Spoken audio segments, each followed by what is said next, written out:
أعوذ بالله من الشيطان اللعين الرجيم بسم الله الرحمن الرحيم الحمد لله رب العالمين والصلاة والسلام على خير خلق وخاتم الأنبياء والمرسلين محمد صلى الله عليه وآله وسلم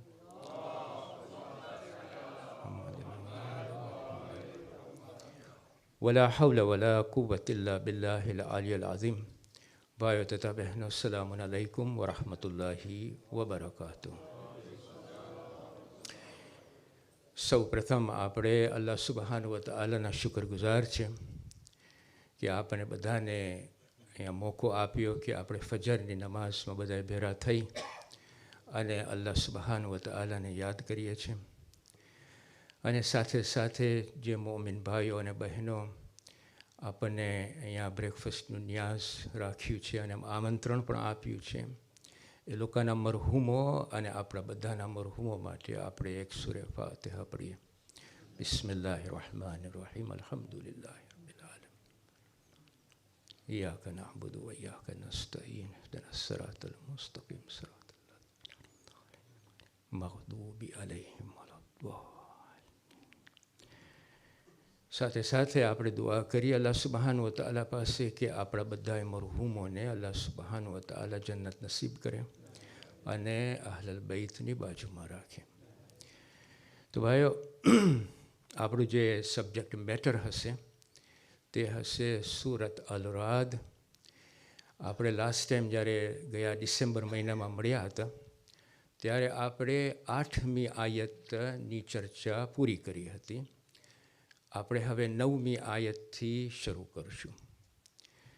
હવે આ સૂરાની જે 9મી આયત છે એના ઉપર આપણે આવીએ એની પહેલાં મને એક ઇન્ટ્રોડક્શન આપવું છે કે જેથી કરીને મુખ્તસરમાં આપણે જે પેલી 8 આયત છે એનો નિચોડ આપણે સમજી લઈએ, જેથી કરીને 9મી આયતની સમજણી આપણે સારી થાય અને કન્ટિન્યુટી પણ રહે અને આપણે કનેક્ટ પણ કરી શકીએ 8મી આયત સાથે.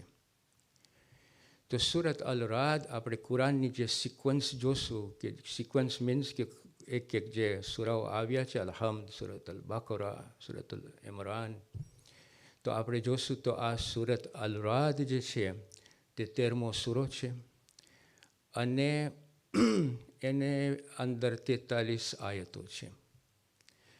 હવે લગભગ આપણા જે ઉલમાઓ છે તે કહે છે કે આ સૂરો મક્કામાં નાઝિલ થયો હતો.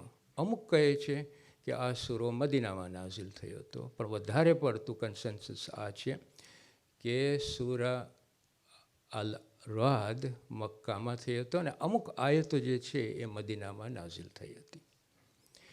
હવે જ્યારે સૂરા જોઈએ, અમુક સૂરા મદીનામાં નાઝિલ થયા હતા, અમુક સૂરા મક્કામાં નાઝિલ થયા હતા. તો 114 જે કુરાનમાં સૂરાઓ છે એમાંથી 88 સૂરાઓ મક્કામાં નાઝિલ થયા હતા અને 26 સૂરાઓ મદીનામાં નાઝિલ થયા હતા. જે 88 સૂરાઓ મક્કામાં નાઝિલ થયા હતા તે રસૂલ ખુદાની જે જિંદગી 12 વર્ષની હતી, ઇસ્લામના પ્રચાર માટે એને હુકમ કરવામાં આવ્યો હતો ત્યારથી લઈ અને પછી હિજરત સુધી જે 12 વર્ષની હતી એમાં 88 સૂરાઓ નાઝિલ થયા છે. હવે કુરાન તો એક કિતાબ છે અને આપણે અહીંયા ઘણી વખત કે આ મક્કામાં નાઝિલ થયું હતું અને આ મદીનામાં નાઝિલ થયું હતું, એનો મતલબ એમ નહીં કે કુરાનમાં આપણે જુદાઈ કરી નાખી છે. કુરાન એક જ કિતાબ છે અને સાથે આપણને સમજવું જોઈએ. પણ જે સૂરાઓ મક્કામાં નાઝિલ થયા હતા અને જે સૂરાઓ મદીનામાં નાઝિલ થયા હતા તો એમાં અમુક જુદાઈ આપણને સ્કોલર્સ કહે છે કે જુદાઈ દેખાવામાં આવે છે. ફોર એક્ઝામ્પલ, આપણે જોશું તો મક્કાના જે સૂરાઓ હશે તેમાં જે શબ્દો હશે, જે શબ્દો જોઈન કરવામાં આવે ને એની જે સ્ટાઇલ છે ને એ સ્ટાઇલ મક્કાના સૂરામાં તમને જુદી લાગશે અને મદીનાના સૂરામાં તમને જુદી લાગશે. સાથે સાથે તમે જોશો તો મક્કાના સૂરામાં એમ્ફેસિસ જે આપવામાં આવ્યું છે એ રસૂલ ખુદાના મિશન ઉપર, અને એમાં આપણને સલાહ ઉપર અને વોર્નિંગ, ચેતવણી આ બધી આપણને મક્કાના સૂરામાં દેખાશે. જ્યારે મદીનાના સૂરાઓમાં આપણને વધારે કાનૂન, હુકમો, કાયદાઓ એના ઉપર આપણને વધારે ચોખવટો મળશે. હવે આ જે સૂરાઓ છે મક્કાને બધા, એમાં ઘણા જુદાઈઓ છે, પણ મને એક જુદાઈ ઉપર આપણો નકશો દોરવો છે, એટલે કે આપણું ફોકસ કરવું છે. તે આ છે કે આપણે જ્યારે મક્કાના સૂરાઓ જોશે તો એની આયતો જે છે એ બહુ શોર્ટ હશે, ટૂંકીઓ હશે. ત્યારે મદીનાના સૂરાની આયતો જરાક આપણને લાંબી મળશે. અને આ જે ટૂંકી આયતો છે ને એમાં આપણે ઘણી વખત જોશું કે આટલી ટૂંકી આયત પણ એમાં એટલી ઊંડાણમાં આપણને સમજણી મળે છે. તમને આપણે એક એક્ઝામ્પલ તમને આપું કે 55મો સૂરો છે, કયો સૂરો છે? સૂરે અર-રહમાન. તો જો શરૂ કેવી રીતે થાય છે? અર-રહમાન, એક જ શબ્દ છે ને, એક જ શબ્દ છે. અલ્લાહ સુબહાન વ તઆલા દયાળુ. પછી શું છે? અલ્લમલ કુરઆન, 2 શબ્દ. આ 3 શબ્દમાં અર-રહમાન, અલ્લમલ કુરઆન, જો અલ્લાહ સુબહાન વ તઆલા કેવી રીતે કુરઆનને અલ્લાહ સુબહાન વ તઆલાની રહેમાનિયત સાથે જોડે છે, એની દયા સાથે જોડે છે. એમ કહે છે કે અર-રહમાન, અલ્લાહ સુબહાન વ તઆલા દયાળુ, અલ્લમલ કુરઆન, કુરઆન શીખવ્યું. કહેવાનો મતલબ એઝ ઇફ આપણને કહે છે કે જો અલ્લાહ સુબહાન વ તઆલાની દયાને આપણને ઓળખવી હોય ને તો આપણે કુરાને મજીદમાંથી ઓળખીએ. એનો મતલબ આ છે. See how it's connecting it. 3 જ શબ્દ છે. પછી જો શું કહે છે? અર-રહમાન અલ્લમલ કુરઆન ખલકલ ઇન્સાન, ઇન્સાનને અમે પેદા કર્યા. ના સો ઇન્ટરેસ્ટિંગ કે આ 5 શબ્દોમાં આપણે કેટલું જાણી શકીએ. અલ્લાહ સુબહાન વ તઆલાની દયા, કુરાનની સાથે, કુરાન એની દયાને તમને જાણવી હોય, શીખવું હોય તો કુરાનમાંથી શીખો. એની દયાથી તો આખી પેદાઈશ થઈ છે. ખલકલ ઇન્સાન મીન્સ એની દયાથી એણે ઇન્સાનને પેદા કર્યો છે. પણ કહેવાનો અર્થ એ છે કે અલ્લાહ સુબહાન વ તઆલાની દયા અને અલ્લાહ સુબહાન વ તઆલાનું કુરઆન એ પહેલેથી જ હતું, પછી ઇન્સાનને ક્રિએટ કરવામાં આવ્યું છે. That means that was a reality. અલ્લાહ સુબહાની મર્સી, દયા એક રિયાલિટી હતી પહેલેથી. કુરઆન પહેલેથી રિયાલિટી હતી. ઇન્સાન ખલકલ ઇન્સાન, ઇન્સાનને પછી પેદા કરવામાં આવ્યું છે એની દયાથી. અને તમને એની હિકમત જોવી હોય, એની હિદાયતો ખપતી હોય તો તમે કુરઆનને રિફર કરો. એટલે કહેવાનો મતલબ એ છે આ ટૂંકમાં 5 શબ્દોમાં આપણે કેટલી ઊંડાણની સમજણી લઈ શકીએ. બીજી વસ્તુ જે આપણને આમાંથી એક નોટ કરવાનું છે તે સૂરત અલ-રાદ 13મી આયતમાં શબ્દ રાદ મળે છે. ગુજરાતીમાં એને આપણે કહીએ છીએ વાદળની ગર્જના. વાદળ એટલે ક્લાઉડ, ગર્જના એટલે મોટો અવાજ. સો વાદળનો મોટો અવાજ, ઇંગ્લિશમાં આપણે કહીએ ધ થંડર. એટલે એકચ્યુઅલી તમે જુઓ તો સ્કોલર્સ આપણને એમ પણ કહે છે કે આ જે થંડર થાય છે ને એ અલ્લાહ સુબહાન વ તઆલા, આ થંડર જે છે ને એ તસ્બી કાઢે છે અલ્લાહ સુબહાન વ તઆલાની વખાણની. આપણે જ્યારે થંડર સાંભળીએ ને તો એમાંય પણ ઘણો મોટો મિનિંગ છે. એમાં આપણને આશાઓ મળે છે અને ફિયર પણ મળે છે આ ગર્જનાને સાંભળવાથી. પણ એને એ ટોપિક મારું નથી અત્યારે, જે 13મી આયત ઉપર આવશું ત્યારે ઇન્શાઅલ્લાહ. હવે મને 8 જે આયતો છે એ જે સમરી મને આપવી છે જેથી કરીને પછી આપણે 9મી આયતને કનેક્ટ કરીએ. તો આપણે જોશું તો સૂરત અલ-રાદની જે પહેલી આયત છે એ શરૂ થાય છે અલીફ લામ રા મિમ રા. આને કહીએ છીએ હુરૂફે મુક્કત્તાઆત. હુરૂફ એટલે અક્ષર, મુક્કત્તાઆત એટલે એબ્રિવિએટેડ ઓર શોર્ટન્ડ, શોર્ટ ઓર ટૂંકું. સો હુરૂફે મુક્કત્તાઆતનો મતલબ થાય છે ધ શોર્ટન્ડ એબ્રિવિએટેડ લેટર્સ. ઓકે. હવે ઇમામ જાફર સાદિક અલૈહિસ્સલામ પાસેથી આપણને એની પાસેથી હદીસ છે કે આનો અર્થ આ થાય છે કે હું અલ્લાહ સુબહાનહુ વ તઆલા જિંદગી આપ્યો છું, જીવન આપ્યો છું, જિંદગી આપ્યો છું, મોત આપ્યો છું અને રોજી આપ્યો છું. આ એક હદીસ છે. બીજીમાંથી આપણને મળે છે કે હું અલ્લાહ સુબહાન વ તઆલા બધું જાણવાવાળો છું અને બધું જોવાવાળો છું. શેની રૂબુબિયાત પણ આપણને આમાંથી મળે છે. પણ જ્યાં પહેલી આયત જે છે ને એમાં અલ્લાહ સુબહાન વ તઆલા એની નિશાનીઓ આપણને બતાડે છે કે જેટલી મેં પેદા કર્યું છે તમને અને આ મખલુકને અને આ દુનિયાને અને આ યુનિવર્સને, અમારી બધી જે પેદાઈશ છે ને એ હક છે, એ રિયાલિટી છે, એની પાસે પર્પસ છે, એના ઉપર ઓબ્જેક્ટિવ છે. ઓબ્જેક્ટિવ શું છે? કે આપણે અલ્લાહ સુબહાન વ તઆલાને પહેચાને કે એ પરવરદિગાર છે, એ અલ્લાહ સુબહાન વ તઆલા છે, એ આપણો રબ છે. પછી એ આયતમાં કહે છે અલ્લાહ સુબહાન વ તઆલા કે ઘણા લોકો મારા ઉપર હજી ઈમાન નથી લઈ આવતા. આ હક આપ્યા પછી પણ અલ્લાહ સુબહાન વ તઆલાની આ કમ્પ્લેન છે કે છતાં એ લોકો ઈમાન નથી લઈ આવતા. આ પહેલી આયત. બીજી, ત્રીજી ને ચોથી આયતમાં અલ્લાહ સુબહાન વ તઆલા હવે આપણી પાસે બે તરફ ઇશારો, બે વસ્તુ પર ઇશારો કરે છે. પહેલી વસ્તુ જે ઇશારો કરે છે તે આ છે કે એનું નિયમ અને નિઝામ ઉપર ઇશારો કરે છે. અલ્લાહ સુબહાન વ તઆલા બીજી, ત્રીજી, ચોથી આયતમાં આપણને સમજાવે છે કે અલ્લાહ સુબહાન વ તઆલા તે છે કે જે આસમાનને પિલર વગર બુલંદ કર્યો છે. They can't see any pillars there attached with the આસમાન or sky. જો આ મારી કુદરત છે, એ નિઝામ છે, આ એનું નિયમ છે કે એ આ કરી શકે છે અને કરે છે અને ફોલો કરે છે. શું ફોલો કરે છે? ચાંદ અને સૂરજને એણે પેદા કર્યો છે કે એના નિયમ ઉપર એને તાબે રાખ્યું છે. એ સરેન્ડર્ડ ચાંદ અને સૂરજને એના નિયમ ઉપર. એ સરેન્ડર્ડ ઇટ, જેથી કરીને એ જ નિયમ ઉપર એ ચાલતા હોય અને અમુક જ મુદત સુધી ચાલશે. એના પછી they will come to an end. પછી તો કયામત આવશે, બરાબર કે નહીં? તો અલ્લાહ સુબહાન વ તઆલા અહીંયાના ઇન્ડિકેશન આપણને આપી દે છે કે મેં આ સૂરજ અને ચાંદ અને એના આસમાનો એના નિયમ ઉપર મેં એ લોકોને તાબે કર્યું છે, જેથી કરીને આ નિયમ ઉપર એ લોકો ચાલે. આ કયા પછી what is it trying to tell us? Trying to tell us કે everything is dependent upon Allah subhanahu wa ta'ala. પછી આગળ વધે છે ટુ ડિસ્ક્રાઇબ હિઝ સ્પ્લેન્ડર. કેવી રીતના આગળ વધે છે? કહે છે કે મેં આ જમીનને ફેલાવી છે. I have spread the earth for you. I have spread the અર્થ.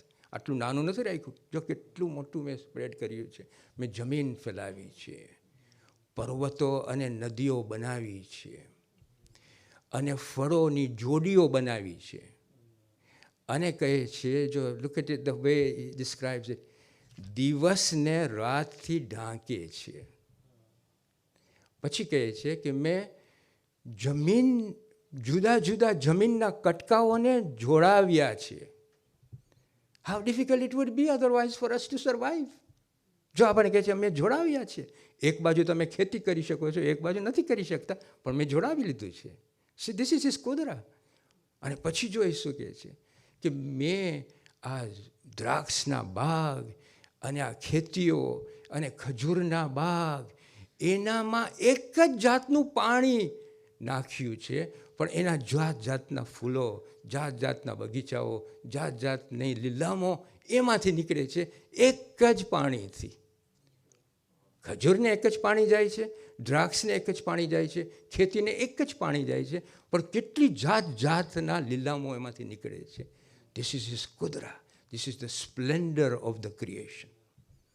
પછી અલ્લાહ સુબહાન વ તઆલા કહે છે કે આ બધી નિશાનીઓ મેં પેદા કરી છે.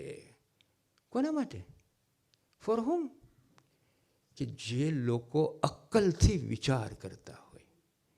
યુ સી હાઉ ઇન્ટરેસ્ટિંગ કે એ શબ્દ છે અક્કલથી વિચાર કરતા હોય. એમ નથી કહે છે કે ઇમોશનથી વિચાર કરતા હોય કે ઇમેજિનેશનથી વિચાર કરતા હોય. નહીં, તમારી જે ફેકલ્ટી મેં આપી છે ને, ઇન્ટેલિજન્સ, જેમાં રેશનલ ફેકલ્ટી એક ભાગ છે, એ ઇન્ટેલિજન્સથી તમે મારી નિશાનીઓ ઉપર વિચાર કરતા હો. અહીંયા સ્ટોપ નથી થતા, પછી આગળ વધે છે કહે છે કે આ વિચારણા કરવાથી કદાચ ને તમને મારી મુલાકાત ઉપર યકીન થઈ જાય. C he steel pleading with us. મેં તમને મારી દયાથી પેદા કર્યા, મેં આ બધું તમને આપ્યું, એના ઉપર તમે વિચાર તો કરો. સો 2 સેકન્ડ, થર્ડ અને ફોર્થ આયતમાં આપણને આવી રીતના સમજાવે છે. 5મી અને 6ઠી આયતમાં અલ્લાહ સુબ્હાનહુ વ તઆલા પછી લઈ આવે છે કે જે કયામતનો ઇનકાર કરે છે ને, એ લોકોની જે શંકાઓ જે છે ને, એના ઉપર એના જવાબો આપે છે. 2 જાતના શંકાઓ એ લોકો કરતા હતા કયામત ઉપર. કયામતને માનતા નહોતા. કહેતા હતા કે ઇન્સાન જ્યારે મરી જાય છે ત્યારે એ તો માટી બની જાય છે, અને માટીને પાછો ઇન્સાન કેવી રીતના બનાવી શકે? આ તો માટી બની ગઈ છે. કારણ કે એ જ થાય છે ને, આપણે જ્યારે કબરમાં જાય તો શરીરને શું થાય છે? માટી બને છે. તો એ લોકો કહે તો માટી બની ગઈ, હવે ઇન્સાનને કેવી રીતના પેદા કરશે? તો કુરાન એનો જવાબ આપે છે કે તમે જ્યારે માટી હતા ત્યારે તમને ઇન્સાન કોણ બનાવ્યા હતા? તો જ્યારે તમે પાછા માટી થઈ જશો તો તમને પાછો ઇન્સાન બનાવીશ હું જ. આ મારી કેપેબિલિટી છે, આ મારી કુદરત છે. આ એક શંકા હતી. અને બીજી શંકા આ હતી એ લોકોની કે એક ફેરે મોત આવી જતું હતું ને, તો એ લોકોના મગજમાં એ જ હતું જે કયામતને ઇનકાર કરે છે ને, એ લોકો કહે કે when death comes means non existence of come. That means you are now, તમે નાબૂદ થઈ ગયા, તમે હવે એક્ઝિસ્ટ જ નથી થતા. ત્યારે અલ્લાહ સુબ્હાનહુ વ તઆલા કુરાનમાં જવાબ આપે છે કે મોત માત્ર શરીર નથી, ઇન્સાન માત્ર શરીર નથી. ઇન્સાનની હકીકત જે છે તે એનું નફ્સ છે, તે એની રૂહ છે, તે એની સોલ છે કે જે હંમેશા રહેવાની છે. You are created forever. આપણે તો આ દુનિયામાંથી પસાર થાય છે. જ્યારે આપણને મોત આવે છે ત્યારે શરીર અને આપણા રૂહનું કનેક્શન ભાંગી દે છે. શરીર અહીંયા રહી જાય છે, પણ we go on two different world's that we have to pass through. તો આ આપણને કેટલામી આયત થઈ? 4th, 5મી ને 6ઠી આ કયામત ઉપર એ બેઝિકલી શું કહેવા માગે છે કે જે લોકો કયામતનો ઇનકાર કરતા હોય તે લોકો અલ્લાહ સુબ્હાનહુ વ તઆલાનો ઇનકાર કરે છે. પછી જ્યારે 7મી આયત ઉપર આવે છે ત્યારે અલ્લાહ સુબ્હાનહુ વ તઆલા આપણી સમજણી આ તરફ લઈ જાય છે કે અમુક લોકો છે અને હતા જે રસૂલ ખુદા અલ્લાહને અને રસૂલ ખુદાને માનતા નહોતા, અને કહેતા હતા કે એ રસૂલ, તમારા ઉપર કઈ જાતની નિશાનીઓ આવી છે, તમારા ઉપર કયા મોજીઝો આવ્યા છે, અને એવા મોજીઝો અમને ખપે છે કે તું બતાડ કે અમને જે ખપતા હોય ને એ.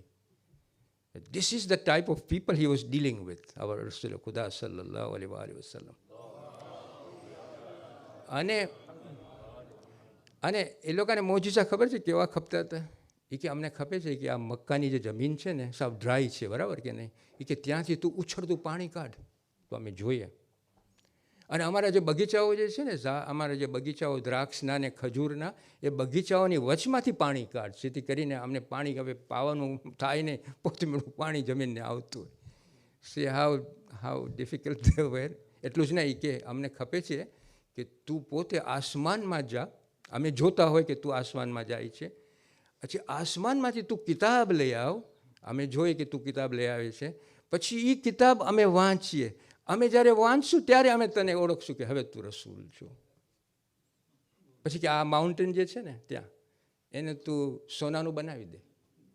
સો આવા મોજીઝા એ લોકોને ખપતા હતા. ત્યારે રસૂલ અલ્લાહ સુબ્હાનહુ વ તઆલા રસૂલ ખુદાને કહે છે, કહી દો એ લોકોને કે હું તમારા જેવો ઇન્સાન છું, મને અલ્લાહ સુબ્હાનહુ વ તઆલા રસૂલે ખુદા બનાવ્યા છે જેથી કરીને હું તમને સારા સમાચાર પણ આપું અને વોર્નિંગ્સ પણ આપું, ચેતવણી આપું. એના ઉપર તમે વિચાર કરો. પાસ પૈગંબરોને બધાય મોજીઝા આપ્યા હતા, તોય પણ એની ઉમ્મત કોઈ એના તરફ ગયું નહોતું. પછી તો અઝાબ આવ્યું. આ તો એ રહમતુલ્લિલ આલમીન છે કે જો સાંભળો, હું તમને આ ચેતવણી આપું છું, એના ઉપર તમે વિચાર તો કરો. આ છે 7મી આયત. 8મી આયતમાં અલ્લાહ સુબ્હાનહુ વ તઆલા હવે ઇન્ટ્રોડ્યુસ કરે છે રૂબુબિયાત. બહુ સિમ્પલ અર્થમાં રૂબુબિયાત એટલે શું? કે અલ્લાહ સુબ્હાનહુ વ તઆલા ની પૈદાઈશને ચલાવનારો, એને જોનારો, એને ધ્યાન રાખવાવાળો, એને રોજી આપવાવાળો, સસ્ટેન કરવાવાળો, એ છે અલ્લાહ સુબહાનહુ વ તઆલા. એને આપણે કહીએ છીએ રબ, ધ લોર્ડ. એ આપણું બધાનું ધ્યાન રાખે છે. સિમ્પલ. તો અહીંયા ઇન્ટ્રોડ્યુસ કરે છે. શા માટે રૂબિયાતને ઇન્ટ્રોડ્યુસ કરે છે અહીંયા? કારણ કે આ જે મુશરિકો હતા ને, એ મુશરિકોને આપણે પૂછીએ ને કે તમે અલ્લાહને માનો છો? તો કે હા, અમે માનીએ છીએ. અલ્લાહ સુબહાનહુ વ તઆલા ક્રિએટર છે. પણ અહીંયા એનું કામ ક્રિએટર, પેદાઈશ પછી એનું કામ એને મૂકી દીધું છે. હવે બસ કરી નાખ્યું અને હવે નવરો બેઠા છે. પણ આ મૂર્તિઓ જે છે ને, એ લોકોને કામ સોંપી છે દુનિયા ચલાવવાનું. સી ધ માઇન્ડસેટ ના કે આ મૂર્તિઓને અમે પૂજા શા માટે કરીએ છીએ? કારણ કે એ હવે આ દુનિયા ચલાવે છે. એટલે એ લોકોની બધી માંગણીઓ એ લોકો અલ્લાહ પાસે નહોતા કરતા. એ લોકો કોની પાસે જતા હતા? આઈડલ. એની સાથે વાતું કરતા હોય. જવાબે ના આપતો હોય, પણ વાતું કરતા હોય કે મને આ ખીજાઈ ગયો છે, જો મને નથી આપતો. આ માઇન્ડસેટને બ્રેક કરવા માટે, આ માઇન્ડસેટને કાઢવા માટે અલ્લાહ સુબહાનહુ વ તઆલા 8મી આયતમાં ઇલ્મથી શરૂ કરે છે. એનું ઇલ્મ, એની કુદરા બતાડે છે કે મારી ઇલ્મ, આ મારી કુદરા છે. એ શા માટે ઇલ્મથી બતાડે છે? કહેવા માગે છે કે જે માણસ આ રૂબુબિયાત એટલે કે આ બધું ચલાવવું હોય તો ઇલ્મ વગર ચલાય? ન ચલાય. ઇલ્મ હોવું જોઈએ કે આ ચલાય કેવી રીતે. તો અલ્લાહ સુબહાનહુ વ તઆલા અહીંયા કહે છે કે જે પેદા કર્યો છે એને ઇલ્મ વધારે હશે કે આ બધા મૂર્તિઓ પાસે વધારે હશે? જે પેદા કર્યો છે તમને ને બધાને, મખલુકને અને આખા યુનિવર્સને, જગતને પેદા કરવાવાળાને ખબર હોય કે કેવી રીતે એને ચલાવવાનું. So he starts with the ઇલ્મ. એન્ડ ઓન 8th આયત એને પોતાની કુદરા બતાડે છે કે માના પેટમાં, એટલે કે માના વૂમમાં જે ગર્ભ છે, જે વસ્તુ હોય છે, જે છે એ ઘટે છે કેવી રીતે, વધે છે કેવી રીતે, ક્યારે ઘટે છે, ક્યારે વધે છે, એની બધી જાણ અલ્લાહ સુબહાનહુ વ તઆલા પાસે છે.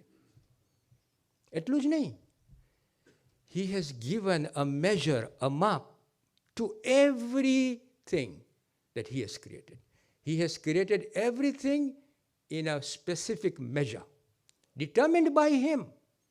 અને આમાં મોટી ફિલોસોફી છે. આપણે જવું નથી, ટાઈમે નથી, રજાભાઈ છે અહીંયા જોઈએ છે. સો આ મોટી ફિલોસોફી છે. When it comes will obviously મુખ્તસરમાં આપણે એના ઉપર વાતચીત કરશું. પણ અહીંયા અલ્લાહ સુબહાનહુ વ તઆલા અંતમાં અલ્લાહ સુબહાનહુ વ તઆલા શું કહે છે? I am the creator, I am the sustainer. મારી પાસે કુદરા છે, મારી પાસે ઇલ્મ છે. I have the authority, I am the sovereign. અને એ કેટલી સ્પષ્ટ રીતે અને ક્લિયર રીતે આપણને કેમાં આપે છે? એક જ આયતમાં આપે છે. સૂરતુલ મુલ્કની પહેલી આયત. કેવી રીતે છે? તબારકલ્લઝી બિયદિહિલ મુલ્ક વહુવા અલા કુલ્લિ શૈઇન કદીર. એના આ બરકતવાળો છે, તે બરકતવાળો છે કે જેના હાથમાં બધી બાદશાહત છે અને બધી વસ્તુઓ ઉપર કાબુ ધરાવે છે. આ હવે આપણને જો સમજ પડી ગઈ હોય તો આપણે કાલે 9મી આયતથી આપણે એને કનેક્ટ કરશું અને જોશું કે આપણને અલ્લાહ સુબહાનહુ વ તઆલા હવે શું કહેવા માગે છે. વસ્સલામુ અલૈકુમ વરહમતુલ્લાહિ વબરકાતુહ.